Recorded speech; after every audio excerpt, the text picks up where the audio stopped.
L'Asie s'ouvre aux digital nomades comme jamais auparavant. Japon, Corée du Sud, Thaïlande, Indonésie. De nos jours, ces pays proposent enfin des visas spéciaux pour tous ceux qui travaillent à distance et souhaitent voyager en même temps. Et justement, dans cette vidéo, je vous dévoile tout ce que vous devez savoir pour choisir le visa qui vous correspond.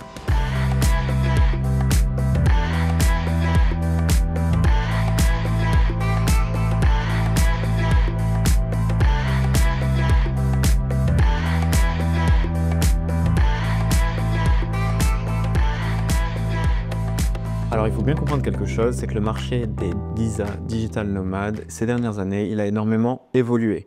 Bien entendu, il y a de plus en plus de demandes par rapport à ce type de visa et en contrepartie, les pays s'adaptent. Déjà, il y a une attraction post-Covid des talents internationaux. Il y a le développement du travail à distance, ça je pense que je n'ai pas besoin de revenir dessus, vous le savez, vous en êtes conscient. Il y a de plus en plus de compétition entre les pays asiatiques et il y a de plus en plus d'infrastructures pour les digital nomades. J'entends par là coworking, lieu de résidence, également événements, donc voilà, tout ce qui englobe la vie de digital nomade. Le premier pays que je voulais citer dans cette liste, et c'est très certainement le pays le plus attendu, c'est bien évidemment la Thaïlande. La Thaïlande, c'est un des pays qui a été les plus en avance sur ce type de visa, du moins ces dernières années. La Thaïlande a mis en place le visa DTV, c'est comme ça qu'ils l'appellent. Ce visa est valable 5 ans avec entrée multiple, c'est-à-dire que vous pouvez sortir et rentrer du pays sans problème. Pour l'obtenir, il y a un budget minimum à avoir sur son compte en banque. Il faut un minimum de 14 500 $ d'épargne sur les 3 derniers mois. Ça, c'est ultra important. C'est une des conditions pour l'obtenir. Ensuite, il va falloir présenter un contrat, soit un contrat de votre employeur, soit un contrat qui vous rattache en fait avec vos clients si jamais vous êtes indépendant. Donc la preuve que vous avez en ce moment même du travail sur plusieurs mois. Vous devez aussi, si vous êtes indépendant, présenter un portfolio, donc la preuve que vous avez des compétences et que vous avez déjà réalisé plusieurs choses pour des clients jusqu'à présent. Au niveau des avantages pour la Thaïlande, automatiquement, Asie du Sud-Est, ça va être valable sur la plupart des pays que je vais présenter. Le coût de la vie est relativement bas et la communauté de digital nomades est très très grande. Alors si vous me connaissez grâce à mes autres vidéos, vous êtes parfaitement conscient qu'on vit très bien dans plusieurs villes de Thaïlande. J'ai déjà présenté Koh Phangan, j'ai déjà présenté Chiang Mai, j'ai déjà présenté Phuket, également Bangkok. Et je dois reconnaître une chose, c'est qu'il y a certaines villes qui sont parfaitement adaptées pour vivre une expérience de digital nomade parfaite à moindre coût. J'entends par là Chiang Mai par exemple ou alors Bangkok. Vous pouvez largement vivre pour 1 000 € par mois et avoir vraiment un quotidien incroyable. Des logements au top, une communauté également au top, niveau nourriture, vous vous régalez. Bref, vous avez tout ce qu'il vous faut pour avoir le setup parfait, être productif et travailler correctement tout en profitant. Sachant que la Thaïlande, il y a quand même beaucoup de choses à voir. En tout cas, je vous invite vraiment à regarder mes autres vidéos sur la Thaïlande si jamais vous avez un peu un doute sur le coût de la vie ou les choses à faire. Donc pour revenir sur ce DTV Visa, il est vraiment idéal pour les débutants, ceux qui veulent se lancer pour la première fois dans cette expérience de digital nomade. Et également, il convient du coup au budget modéré. Ça va de soi, je viens d'en parler juste avant, c'est vraiment adapté au plus petit budget.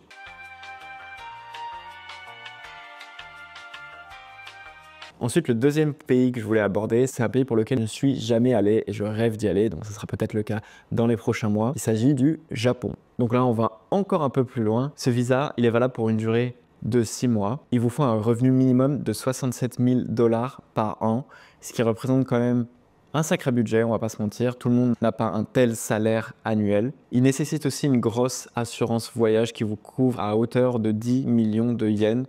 Alors, 10 millions de yens, je vous mets la conversion à l'écran sur ce que ça représente, mais ça, c'est ultra important.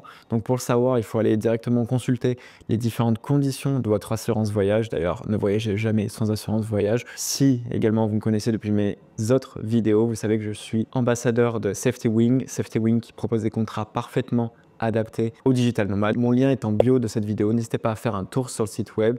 Il est en anglais, je sais, mais vous pouvez simplement traduire le site pour l'avoir entièrement en français. Pour revenir sur les avantages, automatiquement, le Japon, c'est un pays vachement développé. Vous allez directement avoir des infrastructures de pointe. Si vous êtes à Tokyo, par exemple, des espaces de coworking incroyables, une petite communauté tout de même de digital nomades et quand même pas mal de choses à voir, pas mal de choses à faire. Ça reste le Japon, c'est une culture complètement différente et c'est un pays qui vaut largement le coup d'être visité. Donc je dirais que c'est un visa qui est un peu plus adapté pour ceux qui sont par exemple dans la tech ou tous ceux qui ont des hauts revenus parce qu'avec 67 000 $ à justifier par an, c'est quand même pas donné à tout le monde. Donc ça conviendra principalement au gros budget. Donc ça fait partie aussi de ces désavantages. Ça ne correspondra pas à tout le monde. Donc plutôt sur des profils avancés qui ont déjà fait leurs preuves et qui sont en mesure de justifier ces 67 000 $ annuels.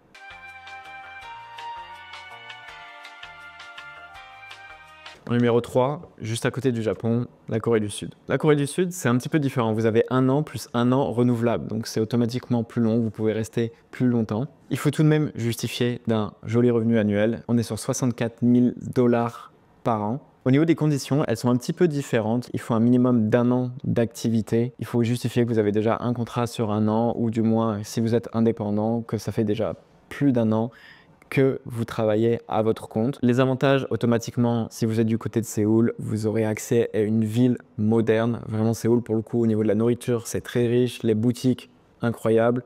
Donc, tous ceux qui sont fans de shopping vont plutôt s'amuser là-bas. C'est une ville avec énormément de culture. Par contre, je peux déjà vous citer un des désavantages parce qu'on me l'a beaucoup dit. À Séoul, l'anglais, c'est compliqué. C'est-à-dire que vous avez beaucoup de restaurants où ce n'est même pas traduit. Et automatiquement, si vous avez cette barrière de la langue, c'est un peu compliqué de se faire un réseau. C'est compliqué de se faire des potes. Je sais que j'ai échangé avec pas mal de gens qui sont allés là-bas et ça a été souvent la partie compliquée. Donc, si vous êtes un loup solitaire, ça passe, mais si vous êtes en recherche de vous faire un gros réseau, ça risque d'être un peu compliqué du côté de la Corée du Sud.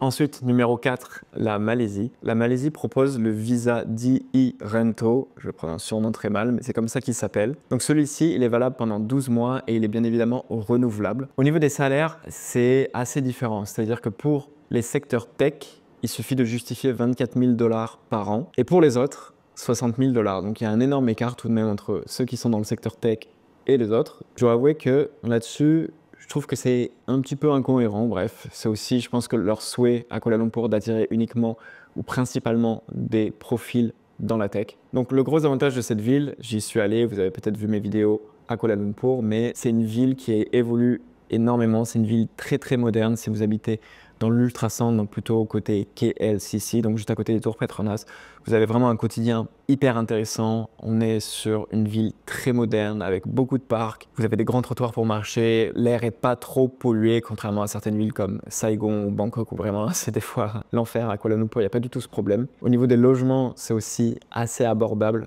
Vous pouvez trouver un appartement dans un condo entre 500 et 700 € par mois et quelque chose d'assez prestigieux. Donc je pense que c'est une très bonne ville pour ceux qui veulent se lancer en tant que digital nomade. Au niveau des conditions, bien entendu, il faut pouvoir prouver des contrats en cours.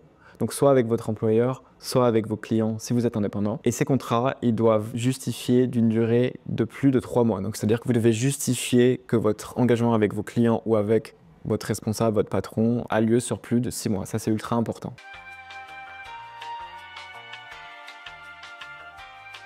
En numéro 5, je vais parler d'un pays qui est également énormément demandé pour ce type de visa. C'est bien entendu l'Indonésie/Bali. En Indonésie, vous avez le visa E33G, également connu sous le nom de Remote Worker KITAS. C'est comme ça qu'ils les appellent. Celui-ci, il a 1 à 2 ans de validité. Il faut pouvoir justifier 60 000 $ par année et également une preuve de 2 000 € de dollars sur votre compte en banque sur les 3 derniers mois. Ça, ultra important, ça fait partie de leurs conditions. Le gros avantage de Bali, et pareil, j'y ai vécu 2 mois et je risque d'y repasser beaucoup de mois lors des prochaines années, notamment cette année, c'est que c'est un vrai hub pour les digital nomades.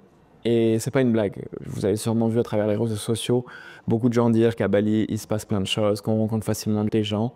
C'est pas une blague, c'est vraiment incroyable. Vous avez énormément d'espaces de coworking, des cafés vraiment axés boulot, vous pouvez rencontrer des gens, il y a énormément de meetings entre digital nomades, entre entrepreneurs. C'est très facile de croiser des entrepreneurs là-bas et de créer du contenu avec eux. Bali, j'aime bien dire que c'est un peu un petit Dubaï, c'est un peu similaire en termes de réseau. Et il y a des villes comme notamment Canggu et autour de Canggu, c'est vraiment l'endroit pour rencontrer du monde. Vous pouvez aussi faire le choix de travailler du côté de Ubud et aussi énormément de digital nomades. Et il y en a de plus en plus du côté de Uluwatu. Mais voilà, je tiens à revenir là-dessus. Si vous cherchez à rencontrer des entrepreneurs, c'est plutôt autour de Canggu qu'il va falloir résider du côté de Bali. Et automatiquement, vous aurez un style de vie incroyable. Donc, bien entendu, la plage, mais aussi la nature omniprésente. Dès que vous quittez le béton qu'on peut trouver à Canggu, vous allez trouver toutes les boutiques, tous les magasins, tous les supermarchés avec tous les produits qu'il vous faut. L'offre des restaurants est sans limite. Et vous avez aussi des clubs de sport vraiment ultra modernes, comme j'en ai rarement vu ailleurs. Donc là-dessus, en fait, le quotidien que vous pouvez avoir à Bali est parfaitement adapté à la vie d'entrepreneur. C'est-à-dire que on dirait que c'est cousu main pour les entrepreneurs. Et vraiment, c'est pas une blague. Est-ce qu'il y a réellement des désavantages? Je dirais pas vraiment. Enfin, peut-être qu'il y en a qui se plaignent du trafic à Bali, mais je considère pas vraiment ça comme un désavantage parce que vous pouvez quand même un petit peu esquiver tout ça. Éventuellement, attention à pas tomber dans le mauvais côté de Bali, donc c'est-à-dire faire la fête tout le temps et perdre de vue vos objectifs. C'est un peu le genre de situation qui est arrivé à pas mal de gens. Pour revenir sur le sujet, Bali, très très bon spot pour ce type de visa et pour entreprendre.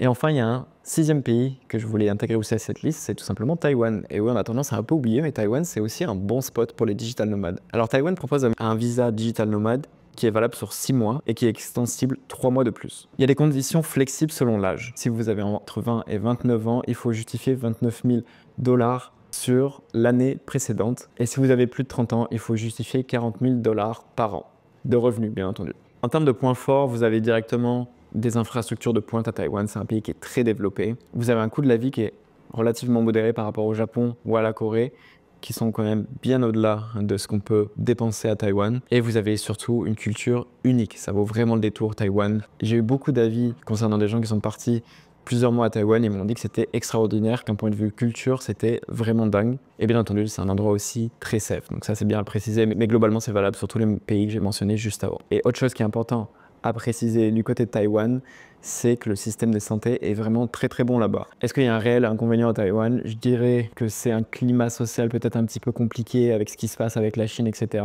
Même si dernièrement on en a un peu moins entendu parler. Mais bon, ça reste à prendre avec des pincettes, on ne sait jamais ce qui peut se passer. Donc c'est peut-être d'ailleurs maintenant ou jamais qu'il faut y aller. Ça pourrait en motiver plus d'un.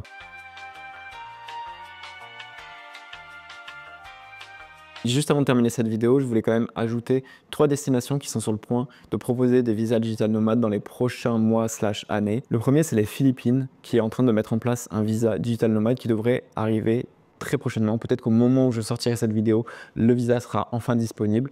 Dommage, il faudra que je refasse une vidéo, mais je vous laisse quand même checker ça un petit peu toutes les semaines parce que ça devrait arriver très prochainement. Côté Vietnam, là où je suis actuellement au moment où je tourne cette vidéo, bon, c'est en discussion, mais de manière générale, le Vietnam est toujours un petit peu en retard sur ce type de visa. Le Vietnam est toujours un petit peu plus en retard par rapport à ses voisins sur ce type de documents. Après, je tiens à vous rassurer, si vous passez sur un visa touriste, vous pouvez très bien travailler depuis le Vietnam. Le seul problème, c'est que c'est limité à 90 jours. Donc à ce moment-là, il faut sortir du pays, refaire un visa.